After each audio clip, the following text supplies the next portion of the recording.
Mesdames, Mesdemoiselles, Messieurs, Daniel Pilon, CPA Chroniqueur financier.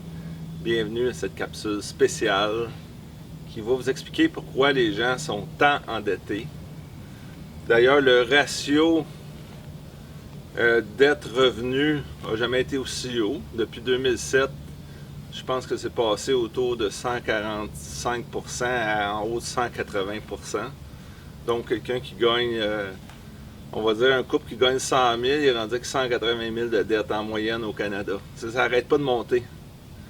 Et je vous ai fabriqué un bel exemple pour montrer comment un travailleur autonome, ça peut être un salarié qui gagne 75 000, qui paye ses impôts fédéraux 8 276, Québec 17 116, reste 49 608.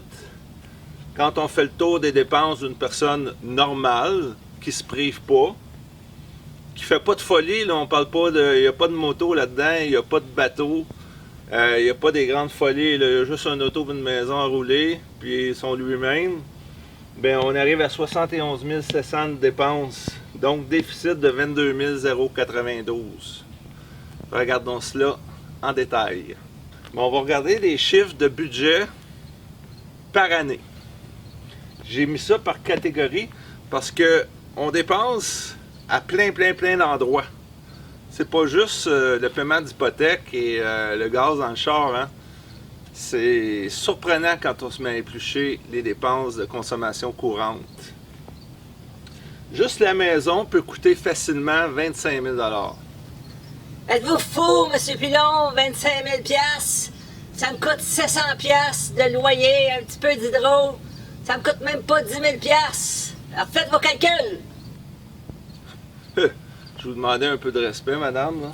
J'ai pris l'exemple d'un type qui est seul, qui a une maison, et puis paiement hypothèque, on va dire 1200 par mois, ça fait 14 400 dans l'année, 3500 de taxes, c'est pas long, scolaire et foncière, assurance habitation 1000, entretien et réparation, s'il ne tente pas de se badrer du gazon, de la neige, un autre 1500, une femme de ménage, un autre 2000, électricité 1200, chauffage 1800.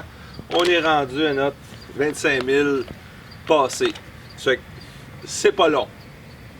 Service public, 3 000. C'est quoi ce service public? Le cellulaire, le câble, l'Internet. À peu près tout le monde a ça. Faites les calculs. Ça aussi, vous arrivez à 3 000 assez rapidement. Transport, 12 000 $. Il coûte cher de gaz, son char! C'est pas juste le gaz. Écoute, paiement auto, figure un 450 par mois, c'est 5 400. Mais un 3 000 d'essence, c'est pas long, à 1,25 le litre.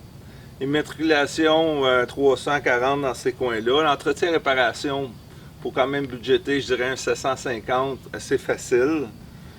De l'assurance auto, un 800.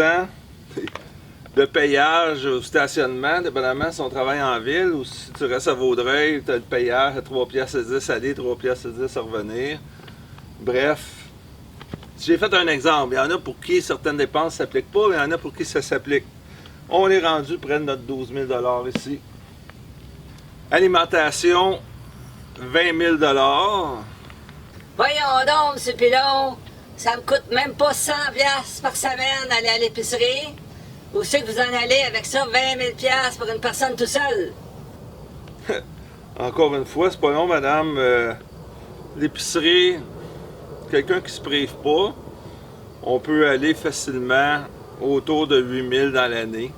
Fait quoi, c'est à peu près, j'ai pris à peu près 150 par semaine. 7 000, je suis arrivé à 7 800. Des restos. C'est pas long, les restos, là. Quelqu'un qui va au restaurant une fois par semaine, que ça lui coûte 150 à tous les samedis soirs, mais faites le calcul, on arrive proche de 7 800. La boisson, 2 bouteilles de vin par semaine, à 20 $, 40 x 52, on est rendu en haut de 2000. La personne fume modérément, un autre 2000.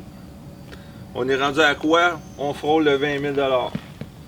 Alimentation et gâterie de boissons et tabac. OK, oui, c'est pas pour tout le monde, mais il y en a encore beaucoup. Habillement, 1500. Quelqu'un qui fait pas de folie. 2 fois par année, il s'en va faire le plein de son garde-robe. Santé, un 1700 facile. Je sais pas moi, des médicaments, 30$ par mois. L'optométriste, la personne a des lunettes. L'examen, change les lunettes aux 2 ans, ça coûte 500-600, on va dire 300 par année. Le dentiste, 2 fois par année, c'est juste raisonnable. La coiffeuse et le professionnel de la santé, il y en a qui vont voir le chiro, massothérapeute, peu importe, j'ai mis un 600. Fait que juste là, on est rendu à 1700. Divertissement. Quelqu'un qui, moi, ça me prend mes vacances, j'ai entendu ça souvent, dire moi, ça me prend mes vacances 1 semaine par année dans le sud. L'été, ça repart en vacances. J'ai mis un 2500. Ça non plus, c'est pas long. Des sorties, coupe de spectacle. Ici et là, l'agenda. Match de hockey, football, théâtre, peu importe. Un autre 1500. Des abonnements quelconques. Un autre 300. On est rendu à 4300. Autre, catégorie photo, café sur route. Pas long, là, le 5$, c'est café, puis le bain, mais le croissant, là, quand tu fais ça 3 fois par semaine, un autre 700 par année. Des frais de banque, on va dire 15$ par mois, 180. Une assurance vie, 300 par année. Vite fait. Ameublement, fourniture, on décore un petit peu à la maison, de temps en temps, on achète de quoi? 1000$. Et un petit 2000$ pour l'ensemble des imprévus de la vie, ce qui est très raisonnable. On est rendu à 4200. Combien ça fait de dépenses, ça, mesdames, messieurs? 71 700. Bonjour, M. Pilon. Vous savez que je suis l'ex-femme d'un médecin. Dans vos calculs, vous avez fait une grosse erreur. Vous avez oublié que dans le paiement de l'hypothèque, dans le volet maison, il y a une partie qui est capitale, qui peut être très importante parce que les taux d'intérêt ne sont pas très hauts. Puis vous oubliez aussi que la maison prend de la valeur. Ça serait important de mentionner ça à vos auditeurs. Ouais. Vous avez un bon point, parce que si la personne a une maison de 300 000 et que le marché immobilier va bien, comme au moment de faire les capsules, ça a pris 4% de valeur dans l'année, mais il y a un 12 000 d'appréciation qui n'apparaît pas ici dans les revenus. Donc oui, il faut le mentionner. Et aussi, dans le paiement de l'hypothèque, si la personne a payé 1200 par mois, on parle de 14 400 par année. Ben, admettons que la moitié qui est du capital, là, dépendamment où on est rendu dans le processus de remboursement de la dette, ben, il y a peut-être un autre 8 000 qui est du capital, donc 20 000. Donc, à ce moment-là, c'est pas si catastrophique, mais la personne a quand même un sérieux problème de liquidité, qu'il est mieux d'avoir une bonne marge de crédit, d'être prête à retourner financer, etc. Donc, c'est l'art de vivre très serré. En espérant que cette capsule vous a plu, je vous invite à partager pour vos proches, parents, amis, quiconque dans votre entourage, vous soupçonneriez quelques petits problèmes de budgétisation. C'est Daniel Pilon, CPA, chroniqueur financier, toujours indépendant.